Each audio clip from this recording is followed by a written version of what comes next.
On this podcast, we cover sensitive subjects such as abuse, suicide, self-harm, depression, and other difficult topics. We are not medical professionals. We suffer from our own mental health issues. Our opinions should not be taken as medical advice.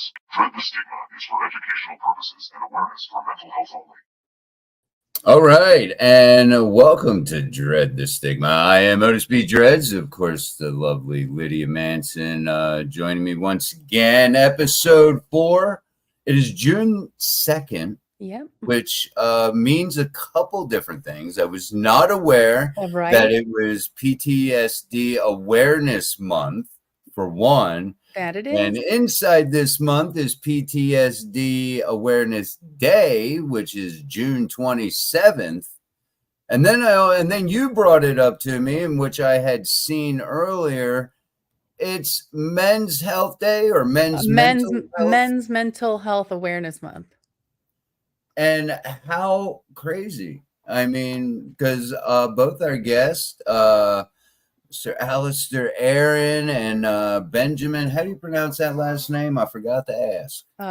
Dutill, I believe. Dutill? Okay. All right. Well, that's close. He can correct us if we're wrong. He gave us the thumbs up from backstage, so we did it. We did it good.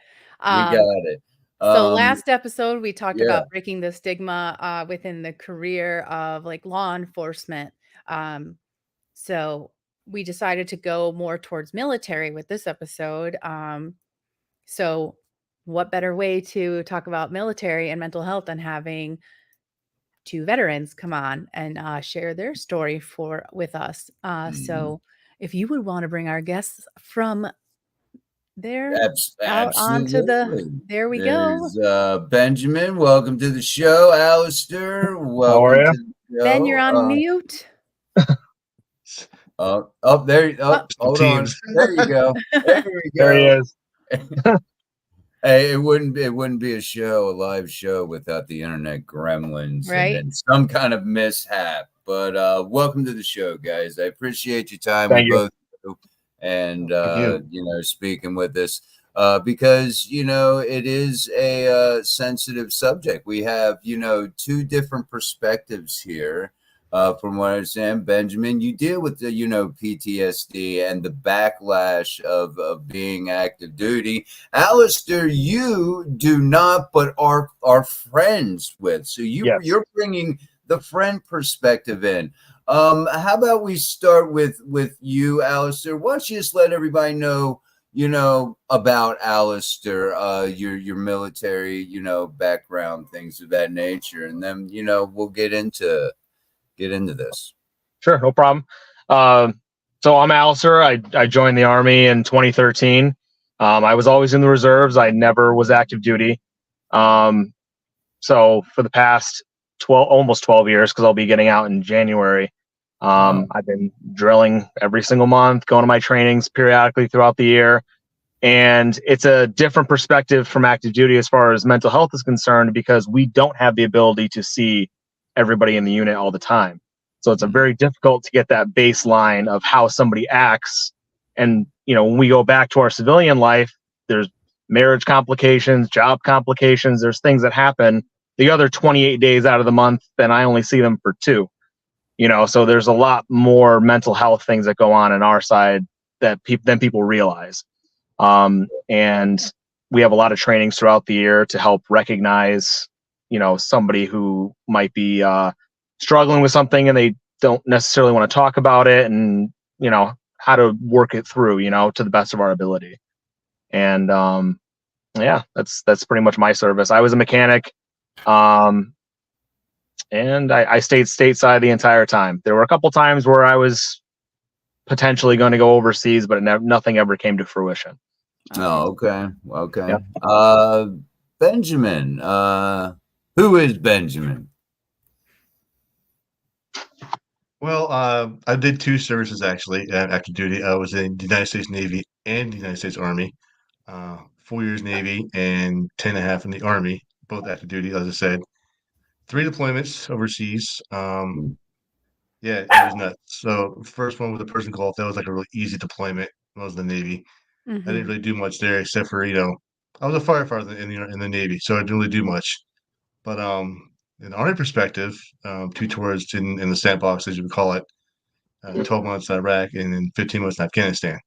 So, yeah, it's good times and bad times. So, Yeah, that's funny because my dad, he's a Vietnam vet. He was in the Navy and the Army as well. He's a paratrooper. He had like 32 career jumps, but he also suffered a lot of the after effects of coming home. I got a quick question. I know Lydia's got some questions she has, but where do you see? We're just going to jump right into it. How good or bad is the VA for helping vets with PTSD and mental illness? I'll let either one of you, either from what you've heard from on the inside. Alister, you have some friends that deal with some issues like that, and I'm sure the VA is their go-to. What's the current state of the VA when it comes to PTSD? Is it helpful? Could it be a lot better? Or mental health in general, because I know mental it's health not in just general, PTSD, right. depression, anxiety, all those other mental health illnesses that veterans suffer from. Okay. I mean, Ben, you can go first because you're dealing with something going on. So, well, in my perspective, I think it depends on which VA facility you go to because each one's different. Because the one I had in Seattle was really good when I was living in Washington State for a while. They were really good at advocating mental health, and I loved going to the counselings and the meetings and the support groups. But when I moved over to the East Coast, the facility is like Central Philadelphia, which is nuts. So them, not so much. They're not very helpful. And I hate to say it because, I have a lot of friends that work in the VA. So and they tell me all the good parts, the bad parts. But like I said, it depends on the facility and the staff, how much they want to be proactive, how much they want to interact in your life. Say the doctor I had in Seattle was calling me once a month to check in on me because That's I was awesome. seeing a psychiatrist for a while, and I went through mental health counseling after my return from Afghanistan because Afghanistan really messed me up. So, but like I said, when I moved here to Philadelphia, not as great as it was in Seattle. So I think it just depends on the facility and who the staff is.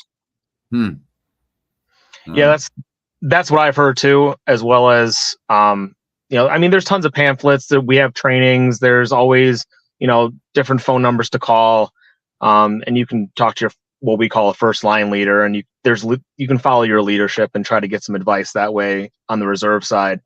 But from what I've heard, as far as the VA specifically, it's not the greatest support. They do have pamphlets and advocate groups and things of that nature, but from what I understand, it's not the greatest support. Wow.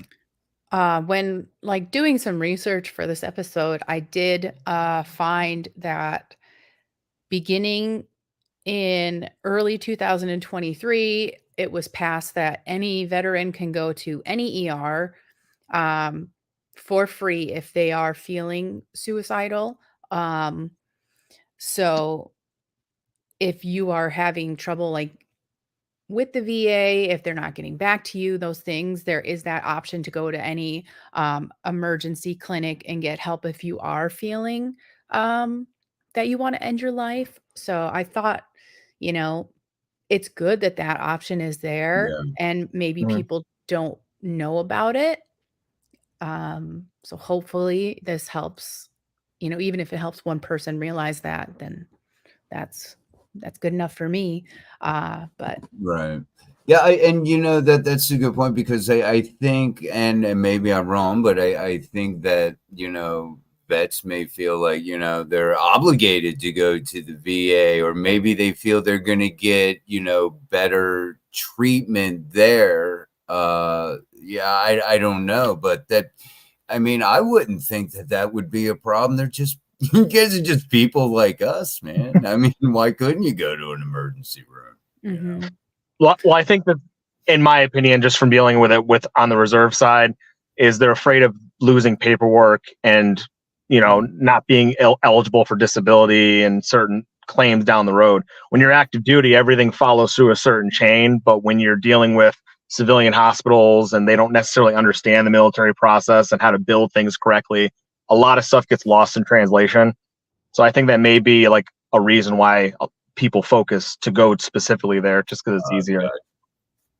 Also, too, I know that Benjamin, you might have some insight on this. I have a family member who is retired from the Air Force, and they have medical coverage for the rest of their life based on their disability from, being in the military. So just having that healthcare through the VA, so they don't have to get healthcare through their job and pay for it. It's, yes, on the one hand, it's great that they don't have to pay for it, but on the other hand, it's like, because they're not paying for it, it's not as great. I don't know if that relates to you at all. I have some input about that. My disability rating is 70%, which is not good. It's not bad. I think it depends on what injuries you have from the deployments and what gives you basically what your rating is going to be. However, if you want free dental, you have to be 100% to have a 100% disability rating. If you don't have that, you're gonna be paying out your butt for dental. So, um, I don't know. It's hard to tell sometimes. I mean, I can't really answer the question because I never really dealt with that situation before. Except I do work for the federal government with defense logistics, and I would have to say having the federal benefits for mental or not mental but medical and dental is good to have because like I said, if you're not 100% covered under disability, then you're paying out your butt for dental. So you don't feel like you're like it's mandatory for you to go to the VA for healthcare? no.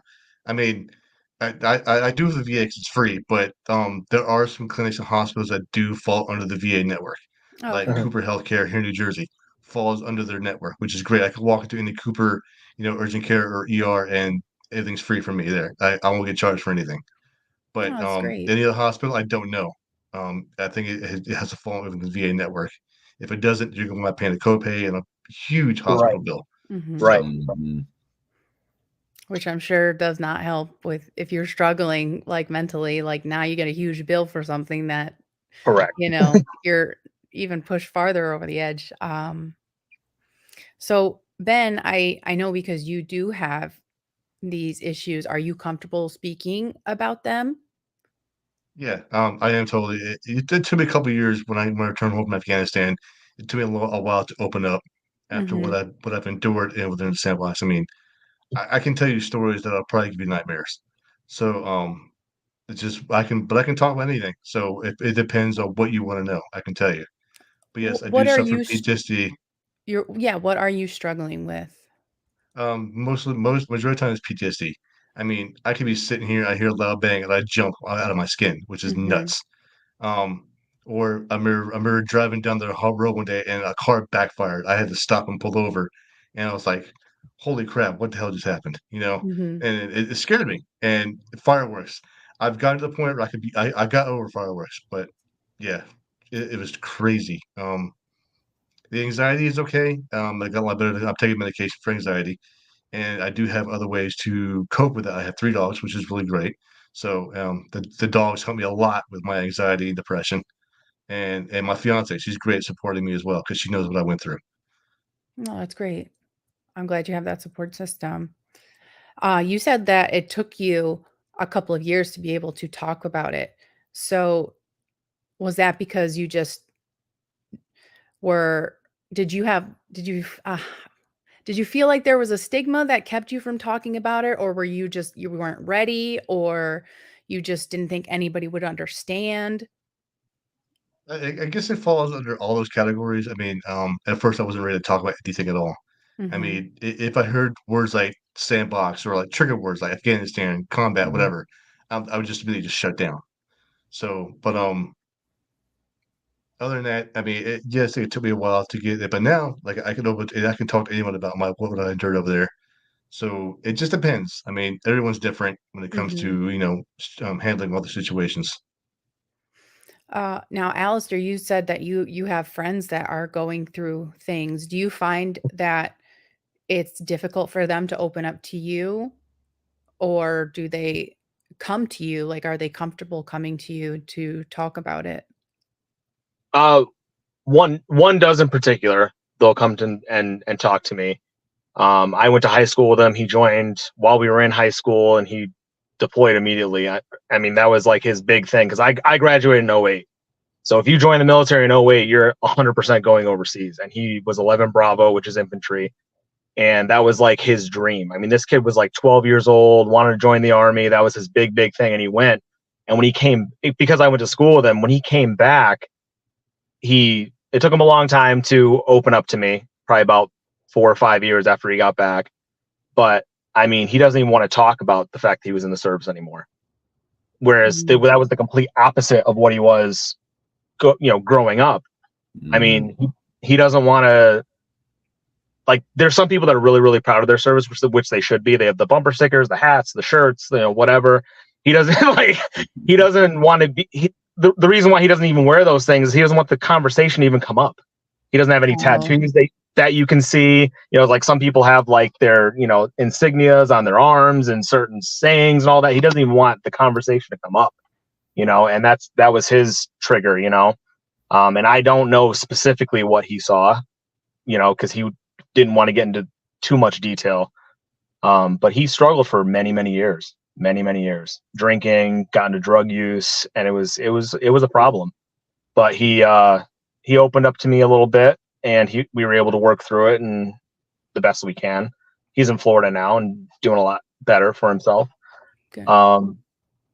But yeah, that was his issue, Alister, you mentioned that, you kind of grew up with this particular friend you were talking about. You kind of, you knew a baseline for his demeanor, his personality, the type of person that he was growing up.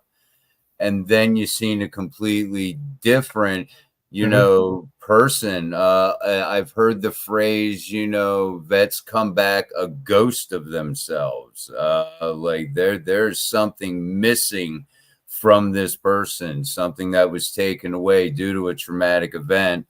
Well, it was easy for you to, probably see that. Correct. Was it? I don't know how close you were to him, but did other people see this as well? Was it as obvious as it was to you? Yeah, 100%. His dad served in the Army as well. I mean, that was more than likely his inspiration as to why he wanted to do it since he was like 12 years old. But his mom definitely saw it, because I talked with her for a little while. I wasn't too close with his brothers because there was a pretty big age gap between them. They were like 10 or 12 years older than he was. But I know his brothers noticed something as well, which I heard through their mom. And he was kind of like, an extroverted, goofy kind of kid in high school. And then when he came back, he was like, 30 pounds lighter, pretty cut. Like the way that you are in the infantry is you want to have more like a swimmer's body than you want to be like super, super jacked. So like he was pretty cut, but he wasn't like overly built, if that makes sense. Yeah, right. But he was just like what you said. He was kind of like the shell of a man, he was just a different person than he was when he enlisted. And it took him a long time to work himself out of it to be more normal with the fireworks and things of that nature. I mean, I've never deployed, so I'm not going to pretend like I know what it's like to experience that. However, in a lot of our training events, there's an event in California called NTC, which is like the National Training Center. It's supposed to be like a mock deployment, and they'll use fireworks to simulate, IEDs and things going off in the distance and things of that nature. And even like 4th of July and whatnot, or even when it's not 4th of July, sometimes kids just buy fireworks in Pennsylvania and they'll just fire them off in the backyard. Yeah. Sometimes guys just like, oh shit, like something's going on. Like, whereas normal people or like civilians will just think, oh, it's fireworks. Like I'm thinking I'm at like a training event. You know what I mean? Because they're just firing this stuff off in the backyard. So it's interesting. It's interesting. Yeah. So Benjamin, when you came back, And even when you finally retired, did people close to you notice a difference in you? And did they bring it up to you? After I got out of the military, did I notice a Yes. difference? Oh yeah, yeah, they definitely did. I mean, I've loosened up a lot more. Um, at first it was hard for me to transition out of that phase. I mean, it took me 2 years to stop getting high and tights and fades in my haircuts. So, um, go to a barber shop and I'm like, do I get a fade or just a little bit off the top? So either way, I don't get the fades and high and tights anymore, which is great. Got the beard going on, everything. I'm more relaxed. Either though sometimes I still have that mentality. I'm still get up at 5 o'clock in the morning every morning, no matter how late I go to bed. I can go to bed at 1 o'clock in the morning. I'm still up at 5 o'clock in the morning, and I'm still like drinking the coffee first thing in the morning and preparing my stuff the night before. It's that mentality that sticks with you. It's like if you're on time, you're late. If you're early, you're on time. I don't know if you ever heard that phrase Yep. before, Alister, in Mhm. your Oh, training. absolutely. It's like I start working. My schedule starts at 7 o'clock in the morning. I'm at work at 6:30, just sitting in the parking lot waiting for people to walk in so I can walk in. So Yeah. it's nuts. Oh yeah. It's but yeah, I've learned to loosen up a little more. A lot of people have noticed that I'm not the same part of my lineage. I'm not the same asshole I was when I was stationed at Fort Hood. So yeah, I mean, but yeah, some that's still ingrained up here now. I still have it's nuts. I still did the 45 degree corners on my bed sheets and cleaning my house twice a week. I mean, it's nuts, but it's there. So, I mean, it's interesting because, like Alister, you're in the reserve. So you say you do your what is it? 1 weekend a month, 2 weeks a year. Correct. Yes. I mean, there's things in between, but the way it's supposed to be set up is 2 or 3 days throughout the month, and then 2 or 3 weeks throughout the year you go somewhere. And then Benjamin, you were full active duty. So I guess from an outsider looking in, it would seem like that Alistair, you would have a easier time adjusting back to civilian life because that you live a majority of your life that way, as Yeah. opposed to Benjamin, you were full on, deployed, and that was your 24/7. And then coming back into a civilian life, like you were saying, you still go by the mentality of being on the what you were doing in the military. So do you feel like, I know you just kind of talked about it a little bit, but for both of you, do you look at civilian life differently now as opposed to when, Alistair, you're doing your requirements, and Benjamin, from when you did do your time? If that makes sense. It does. Okay. For me, from being in the reserves, there's two types of people that come out of basic training. They either revert back to being a civilian, and that's how they stay for the remainder of their time. They get fat, they get lazy, they get complacent. And then you have the other side that's disciplined, and something wakes up inside of them after they complete their initial training. It's literally one or the other. There's nobody in the middle. So as far as like transitioning back to civilian life, like for me, like I was on the other side where I became like I was already a reasonably disciplined person to begin with, but I became even more disciplined because like it kind of teaches you a different way to think. Some people may say it's wrong, some people may say you're too aggressive or an asshole or whatever, but it kind of holds yourself to a higher standard, and you start to realize how many fucking excuses people make to like not exceed, Yeah. So that was hard for me to adjust even now, like, because I'll set a goal of some kind and I'll, hopefully get to it over time. That's the whole point.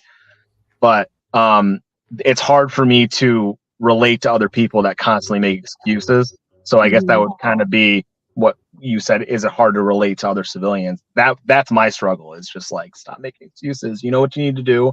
If you're late to work, get up earlier. If you're spending too much money, budget. Like if you're like, you know what I mean? Like there's things that you can do to overcome that. And some people can't get out of that when they're in the reserves. The reserves is not for everybody, because it's like you have so much time as a civilian that some people forget that they're even in the military, and it's harder to keep up with your standards because we have height and weight standards just like active duty does. We have training requirements just like active duty does, and if you don't take that stuff seriously in your off time, you're going to fall behind. So it's tough, Well, you're not alone, because even as a civilian, it aggravates the shit out of me when people don't have common sense, and Yeah. it's like a superpower, nowadays. I know.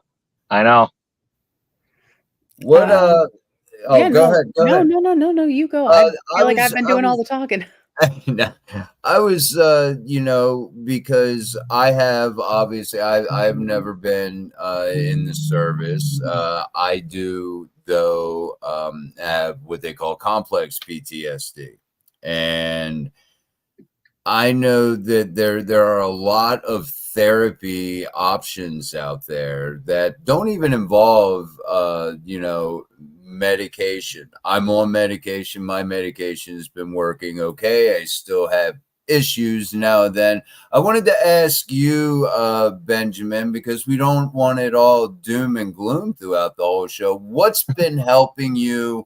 Tell us about, because you said that you're a lot better than you were when you first came back.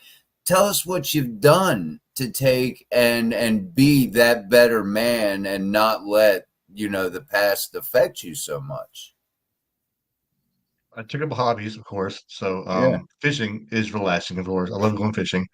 They said that I got 3 dogs, the dogs. and Yeah, because if I'm feeling like down, I go in the backyard, I throw a ball a couple times, and they're happy, and I'm happy. Um, I've learned not to be such a uptight asshole to people, because you can't. I mean, I was a sergeant, I was E5, but I was also held to a very high standard. So, Mhm. especially being at Fort Hood, Fort Hood is ridiculous when it comes to high standards. I mean, I was so happy to get out of Fort Hood and go to Fort Leavenworth. When I left Fort Hood, I didn't look back. I signed out on leave. I left. I didn't give a shit about what they thought about. I mean, I didn't even take my PCS award. I didn't give a shit. I wanted to get out of Fort Hood so bad. Um, so he knows. Yeah, I know. Yeah.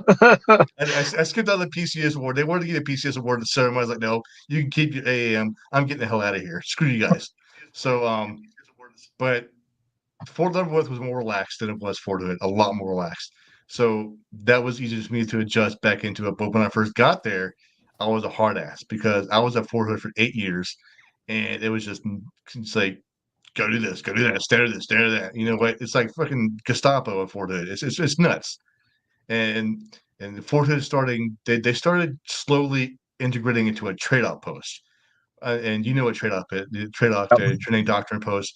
It's Yep. where all the E7s were like all of a sudden drill sergeants. I'm like, are you Mhm. fucking kidding me? I'm like, this is getting out of hand, guys. I mean, who put up with this? Who put this stuff up? And I heard the General 3 Corps wanted to turn everybody. Then they have like this courtesy patrol going around post, like sergeants dressed like sergeant class above in their blues, standing outside of PXs and shop ads with little handbooks, catching soldiers who are out of rigs. I'm like, are you fucking kidding me? Oh, this is nuts. I'm like, this is the dumbest stuff I've ever seen in my entire life. And I cannot believe that the 3-star general at 3 Corps is approving this. So anyway, I'm sorry. I forgot what the question was because I get once I start thinking about Fort Hood, I go off on tandem. I'm sorry. it was. Oh, your therapy, and from the time that you got out up until this point, what seems to have worked for you? I think you mentioned that you were taking some medication for the anxiety and things of that nature. What's worked to help calm down your PTSD? Oh, well, I was on medication. I was taking Cymbalta for a while. I was taking that for 18 months. Hmm. That helped my anxiety and depression. And I slowly weed myself out of that because it was turning me into a zombie. I was losing sleep. I was getting more anxious. I was aggravated. I'm like, you know what? I can't take this stuff anymore. So I took myself off of Cymbalta. And of course, my doctor threw a shit fit. I'm like, you know what? I don't care. This is my body. I'll do whatever the hell I want. Right. So and then so I got into fishing. Then I started camping, and then I got 3 dogs, and and I think the biggest struggle in the military is active duty is getting promoted, because when I was a carpenter, I was 12 whiskey 20, and the points never dropped to 798. They're always maxed out, and that was very frustrating. So he knows Yeah. the points are a pain in the butt. Doc. And at one point, I had 700 points. I was ready to go. I was ready to go for promotion board. I had my P status, everything. Got to the board, and I was going to pass the board. I passed the board, came out, and then I found out they did a whole point conversion in 2008, where it dropped me below 400. I was like, "Are you kidding me? You're going to drop all these points, and I have to earn them all back up. There's no way I can get all those points back up." So I said, "Screw it. You know what? I'm never getting my rocker. I don't care. I'll stay as sergeant until the day I get out." Anyway, yeah. So being in that way, when I got to be a civilian, and I got to the federal government, it is so much easier to move up in the rank. So I went from a GS7 to a GS12 in less than 5 years, and that's like Wow. being promoted from like That's a fantastic. sergeant up to like a master sergeant in like 5 years. Wow. Because I'm a very ambitious person. I have a lot of confidence. I'm ambitious, and I want to move up, and that's exactly what I did. So that's what made me feel good is moving up so fast. So yeah, that helped me a lot with my mental health too. So No, yeah, yeah. staying busy. That was, kind of a little side question. I'm sure, you try to stay busy. I do as well. As busy as I can, work, and then, doing things like this to keep me busy. Alister, you brought up a perspective that I think kind of maybe slipped Lydia and myself, slipped our minds. As Lydia mentioned earlier, we did a show on our last podcast concerning the problems from a mental health standpoint that law enforcement go through, and first responders, and now we have the military. You mentioned there are no, and I was completely oblivious to this. You mentioned there was no psychological evaluation when you first join into the military. Nope. There's no initial psychological evaluation. They'll ask about your medical records. You're supposed to disclose any old surgeries, anything like that. But as far as evaluating yourself like you would if you were to be a cop, it just doesn't happen. There's no interview process. So I had to take a 1,200 question mental health evaluation to get hired when I was a corrections officer. And then I had, and then you have to go sit with the psychologist. Mm-hmm. So it's interesting that you don't have to do that to get into the military. Yeah. No. I mean, a lot of people will display signs when you're in basic training. You know what I mean? And I mean, I had one kid day one. Obviously the whole point of basic training is to break you down and build you back up. That's the whole point, is to get rid of as much of the old civilian as you possibly can and try to survive the next 9.5, 10 weeks. And this one kid, like literally day one, we were only there for like 3 hours, and he already said that he was going to end his life, or he made implications that he was going to. And it's interesting because you don't know where anybody comes from. You don't know their childhood. You don't know their background. You don't know why they're there. Everybody joins the military for different reasons. Some people have to have a job. Some people are homeless. It's like some people are going for the college benefits. And for this particular individual, he was like 19 years old. And for whatever reason, what was going on in his life back home carried over to, I went to basic at Fort Jackson in South Carolina, and he eventually was going to get discharged because he had made an implication that he was going to end his life. But had he been evaluated, when he initially joined, maybe that would have, saved that spot for somebody else who was in a better position with their life, for lack of better words, Right. What's your thoughts on that, Benjamin? And did you, and again, it's up to you, but to speak about, but were you okay before you went into the military? Was there anything that, if disclosed in some sort of psychological evaluation, that precautions either could have been made, or maybe you wouldn't have been able to enlist, or were you just fine? Were you okay? Well, according to the doctors, I was just fine going in. So I think going from one branch to another, I mean, the Navy's easy. I mean, it was like a day at the beach every day at the Navy because everyone knows the Navy and Air Force is like the two easiest branches of the military. Um, but when I went, of course, when I was transferred to the Army, it was a lot more challenging. So, by going through MEPS and just seeing all the psych doctors, the medical doctors, doing all that stuff like that, they all seem they say this guy's he's fly by fly, he's green across the screen, he's good to go. So I never had any issues going back in. So I mean, but getting out, I mean, now I have stenosis, osteoporosis, two herniated discs, PTSD, anxiety, courtesy of the United States Army. So that's my parting Right. gift.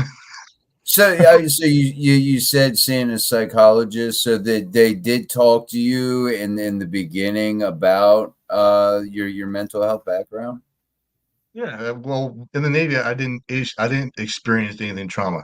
Right. So even though I was a firefighter, I mean, baby, I had a blast being a firefighter in the Navy. I had a really good time. I mean, the thrill of fighting fires and rescuing people, it was great. But I never experienced anything traumatic. Right.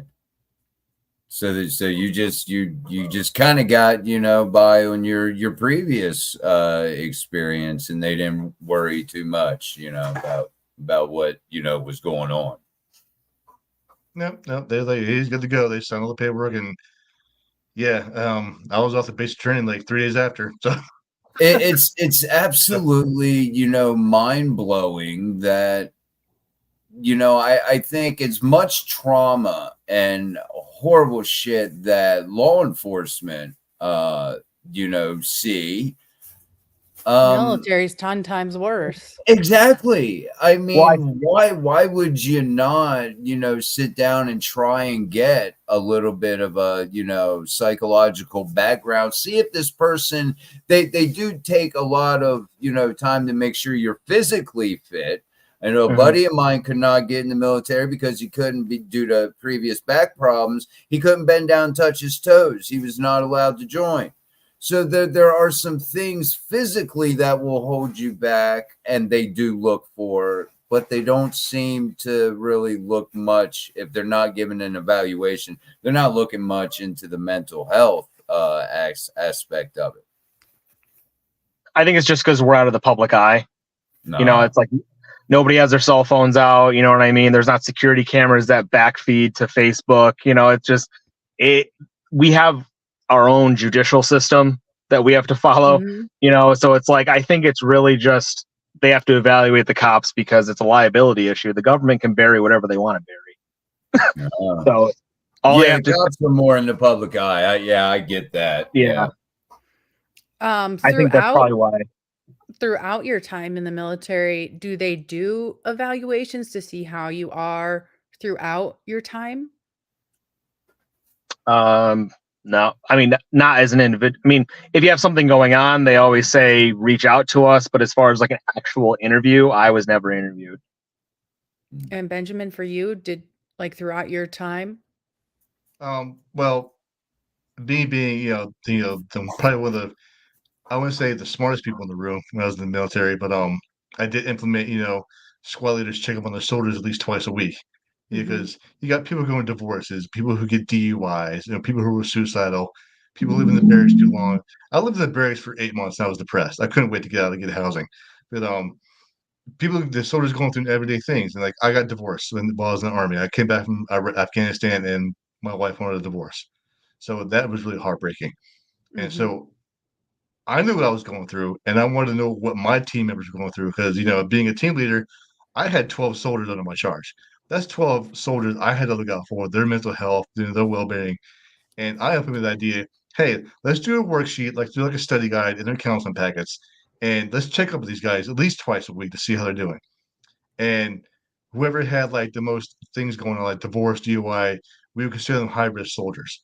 So, and my commander's like, okay, let's do this. I'm going to approve the shit out of this. The stamp is good to go. And next thing you know, it is going on battalion wide. It's not like wildfire. Everybody's just doing it. And I'm like, this is what I like to see because I had a lot of soldiers in my company requesting to come into my platoon because they knew I cared about people. Because that was my job, to take care of these soldiers, to mold these soldiers into leaders. That way they can get their stripes and carry on whatever they got to do. So Yeah, if people can do that, just check on someone at least twice a week, at least once a month, and see how they're doing, that could be a big difference in someone's life. I mean, my mom calls me every once in a while. I have actors that I know that enter from my podcast, Mhm. and who are veterans. They call me and see how I'm doing, especially doing like Memorial Day and 4th of July and all that stuff like that, D-Day. Because you have no idea how that's affecting somebody. Yeah. So yeah, it's just reach out to people, let them know that you care. I mean, it's very simple. So you said that you came up with that idea for your platoon. Um, did the actual military do anything to check on the mental well-being of its of its officers? That was above my pay grade. I had no idea. uh, so did Anything that was you on the officer side, I had no clue what was going on. So have either of you, like, Benjamin, dealing with your issues, and then Alistair, your friends, and I'm sure Benjamin, tons of veterans who are dealing with stuff. Do you feel like any of them were afraid to admit that they had these issues going on because of certain stigmas that they felt they would face? I'm not too sure. I mean, I did have a few soldiers who were reluctant to tell me something because they wanted to keep it personal. But I said the only way for me to help you and point you in the right direction is you have to open up to me and Mhm. let me know what's going on because I do care. I may seem like a hard ass 90% of the time, but the other 10% of me is that I do care about you because I've had soldiers who got divorced a couple of times or who got DUIs or whatever, and I don't know if Alice is familiar with this, but leaders we do barracks checks. Every Uh-huh. morning I go to my soldiers' rooms and knock on the doors before PT and like, hey, how you doing? Blah blah blah. Something going on.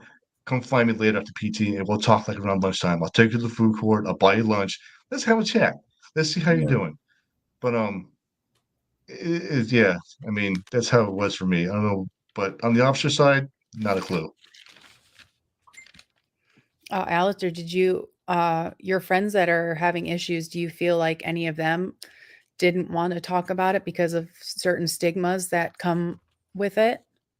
Yeah, absolutely. I mean, I think a lot of people just don't want their business just out. You know what I mean? And I don't, Mhm. because like gossip runs rampant just in life, and I don't think people, they don't want their business just things added to it that aren't true, or somebody listens to a story wrong or overhears it.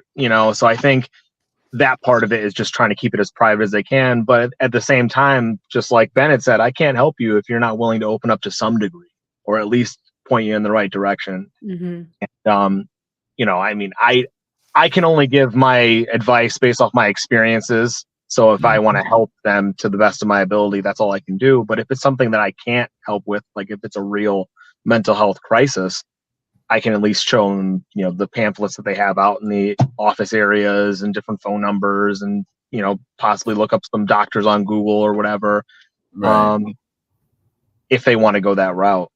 But again, if they're not willing to open up to some degree, whether to me or to somebody else, I think that's why a lot of people it takes them so long to be able to open up.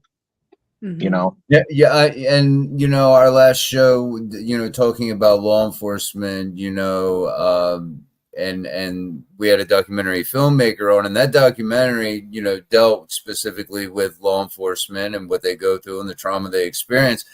A lot of the officers, it was like, the police departments turned a blind eye to it, and they had just stuff it all down. I can only imagine that was the same way in the military. Benjamin, was that your experience, that they would just kind of, I call it just John Wayne it, man, tough it out, white knuckle it. You're supposed to be, tough in the military. You're doing tough shit, man. You're out there. Bring back memories, man. Yeah, there's definitely a lot of that. There's definitely a lot of that.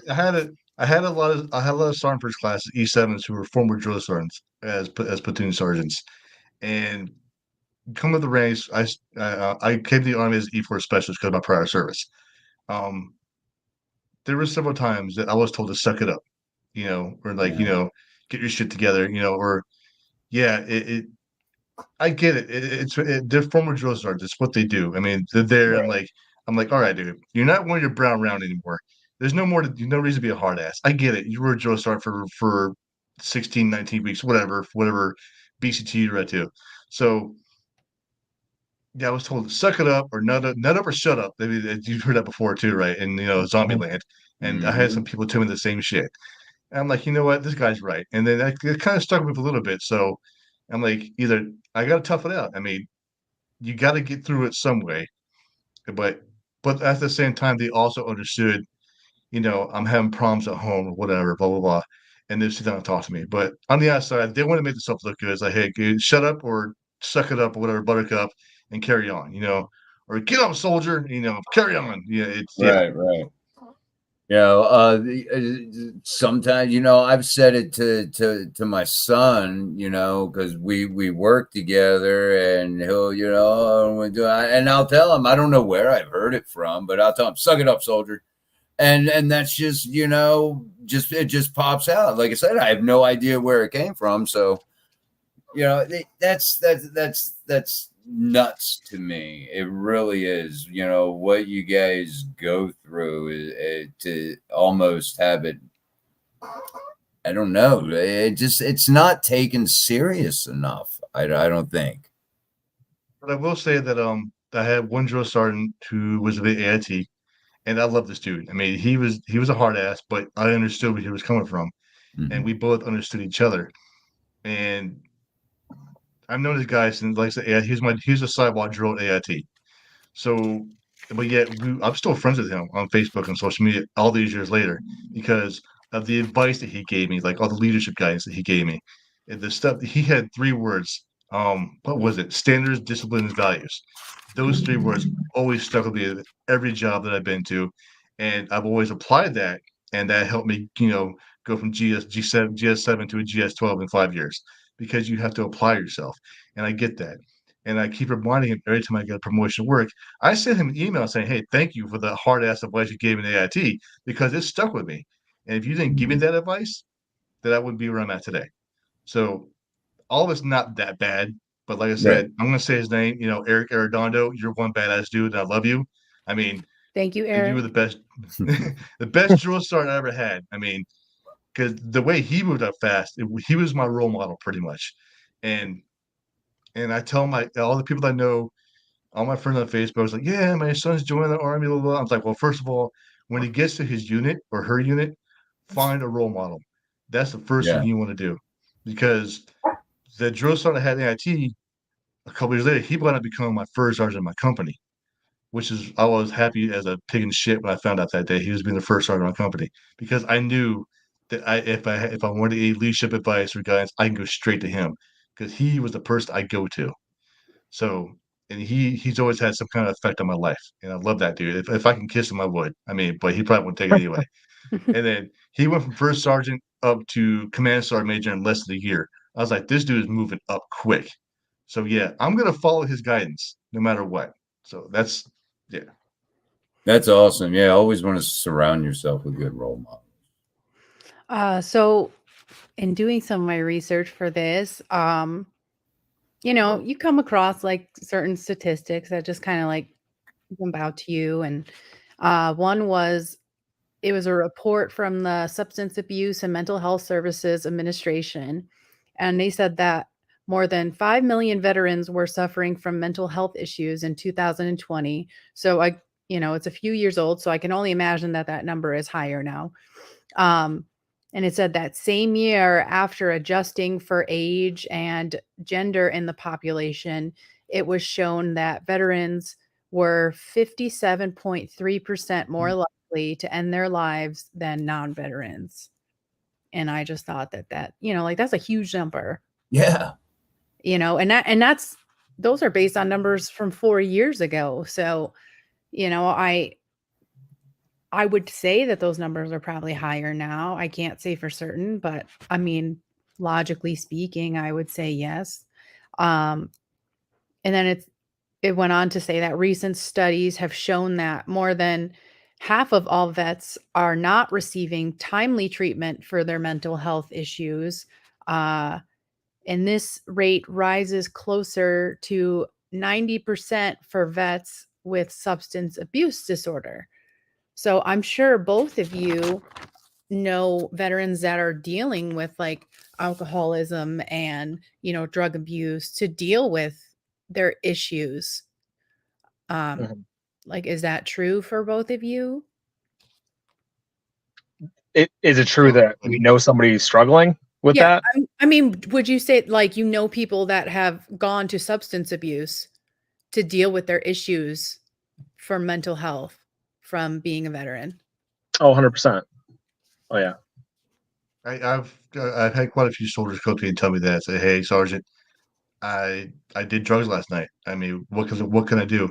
I was like, first of all, I want to drag your ass over to ASAP right now and get you counseling because you can't continue, you can't keep doing that. I mean, it's gonna fuck your life up eventually if you keep doing it. And I've also had soldiers come to me and said they had a drinking problem. They got too drunk last night and decided to punch somebody. I'm like, why would you do that? Oh no, that's what stuff going on home. I was like, first of all, you should have called me. And so I said, next time you experience that, you call me. I don't care what time of day it is in the morning. I'll come get you and I'll escort you over to ASAP with the chaplain right away. So yeah, I've dealt with that a couple of times with some soldiers who come back from Afghanistan who just that was their only way to deal with it. So it was crazy. And so like the whole point of this podcast is about breaking the stigma of mental health. So one of the articles I read, some veterans had said that, they felt the stigma was being viewed as weak, flawed, or broken. And the focus of strength and toughness that is promoted in the military may inadvertently reinforce the stigma of having a mental illness. Some others said that they believed that their careers would suffer in the military if they were to come out and say, I'm struggling with this. I'm depressed. My anxiety is really bad. Some even said that they didn't think treatment would work. So what is even the point of talking about it? Do you feel like this resonates with either of you? I think that, and this is true on the civilian side too, I think every generation thinks that the one under them is weaker than they are, and that may or may not be true in some cases. And I think that if you're in the younger generation, you're trying to find that role model that Ben was talking about. And if you're struggling and you're 20 years old, 18 years old, and you're just trying to find that role model and you're like, damn, this guy's a badass over here. He's moving up. He's drill sergeant. He's got his shit together, not realizing that they have their own demons that they're fighting, but you're always comparing yourself to that. So I think that, in my opinion, that's why a lot of the younger soldiers and even, people that have been in for a while seem to struggle because they always think that somebody older than them has had it harder. So there's no reason why I should be complaining because they probably had it worse than I did. So I'm just going to stay quiet. And I think that's what I saw more often than not, even on the reserve side. I don't know if Ben experienced that as well. Not really, not a whole lot. I mean, none of the civilian side, no. I'm a very quiet person at my civilian job. I mean, I really talk to people. Every once in a while, I'll have a come and talk to me, but we keep all personal stuff aside. So, yeah, it's just I never experienced any of that at my federal job. No. I did find on one of the sites that I was researching on, it was tips to overcome real or perceived stigmas and kind of move forward in your life. And it was to, one, ignore the misinformation that's out there. So educate yourself instead of giving weight to the uninformed opinions of others, because, everybody thinks they're an expert in everything that they talk about. So, if you listen to XYZ, it's like, oh, well, I can't talk about it because they said that reminds me of the suck it up thing there. Somebody who is just not educated enough, doesn't know enough about, the topic to give another piece of advice. Like, come on, we're going to go talk to a doctor right now. As you mentioned, Ben, with somebody who's drinking too much. Come on, we're going to go get you help. Yeah, it's crazy. And then, I'm sorry. Go ahead, Lydia. No, you're fine. This next one is something that you've both touched on. Connect with supportive people. No matter your situation, there are people that will support you. And you know, Benjamin, I think that's great that you implemented that in your platoon, that you were checking on them multiple times. And Alister, you know, that you're checking in with your friends and stuff like that. That's amazing that you're taking that extra step to make sure that these people are okay.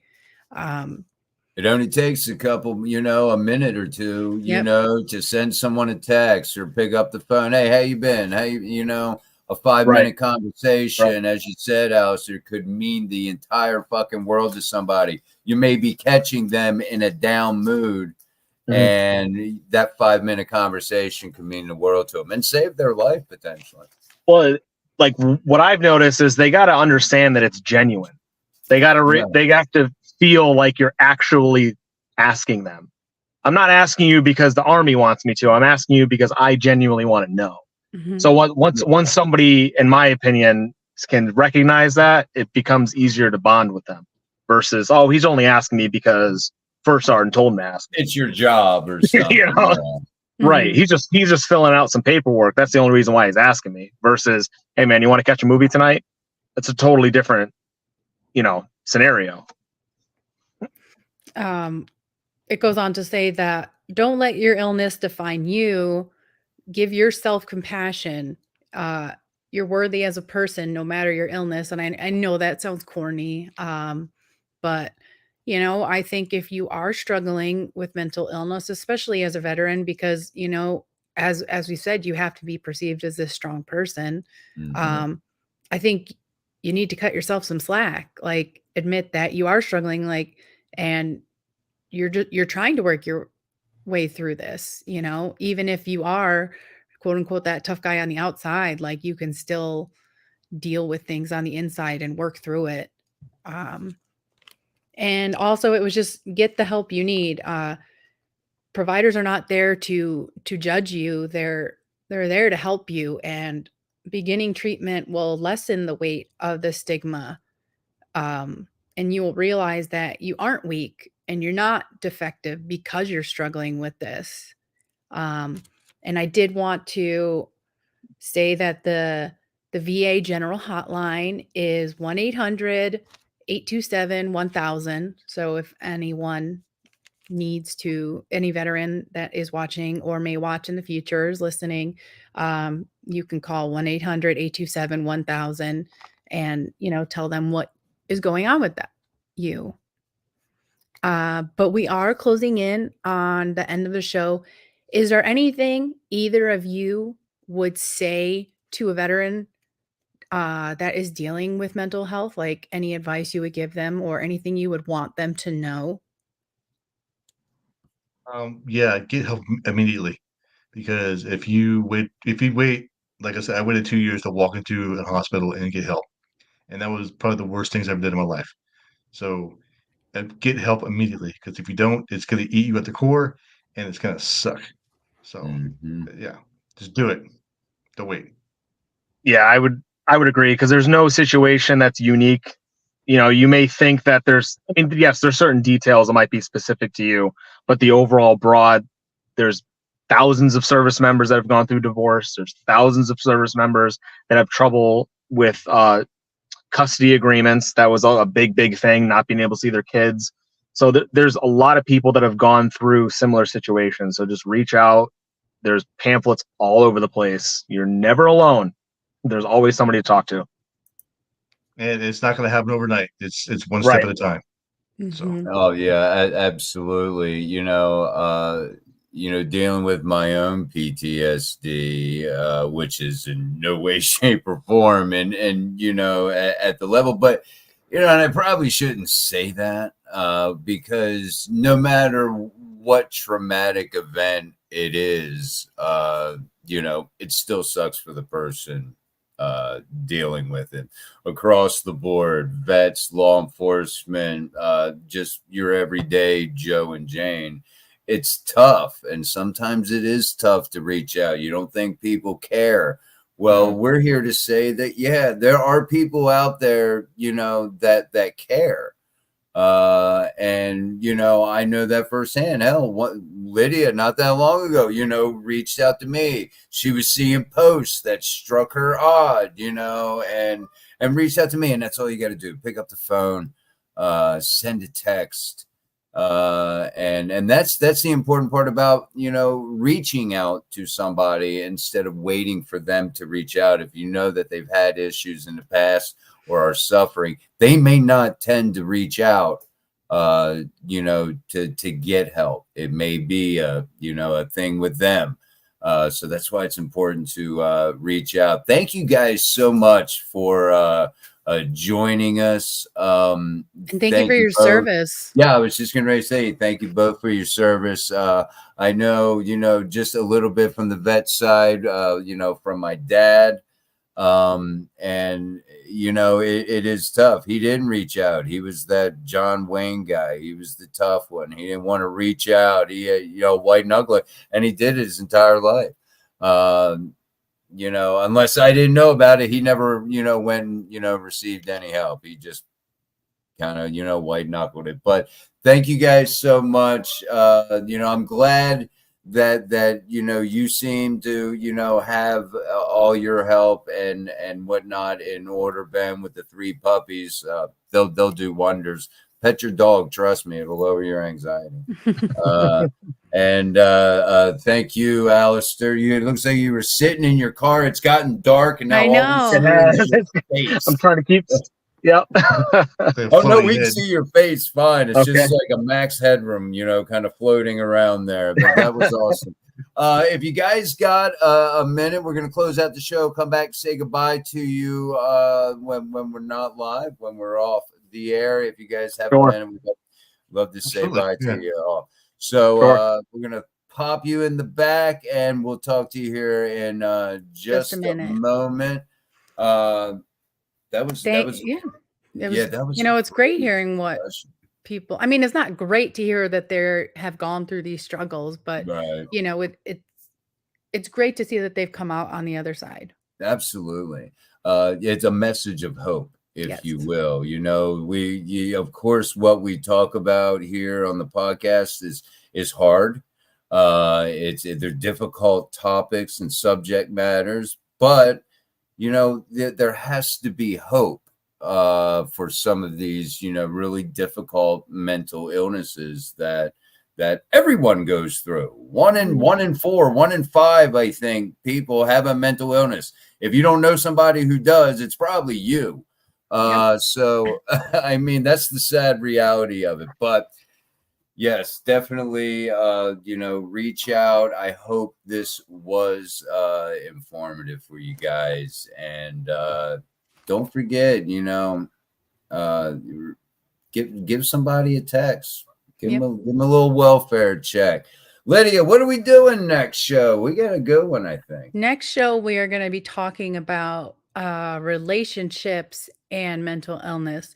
So either if you are the one with a mental illness in a relationship, or your partner has a mental illness, or even if it's a friendship, like that, that's another relationship too. So we're going to be talking about dealing with mental health in relationships. So yeah. And I know with BPD, interpersonal relationships is not my friend. So until then, remember, we are bi-weekly. So not next Sunday, the Sunday after. The Sunday after, we're going to be talking relationships and mental illness. Until then, take care of yourself, guys.